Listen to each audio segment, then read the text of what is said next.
الو. ايوه انا هالك. قولولي مين مضايقكم؟ عندكم ولد مش بيخلص اكله خالص وبيتعب مامته عشان ياكل؟ اسمه ايه الولد ده؟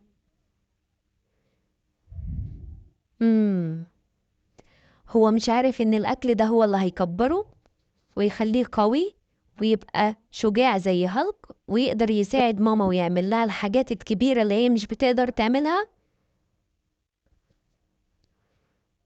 ايوه طبعا، ده اللي هيخليه قوي وعنده عضلات ويقدر يساعد كل الناس.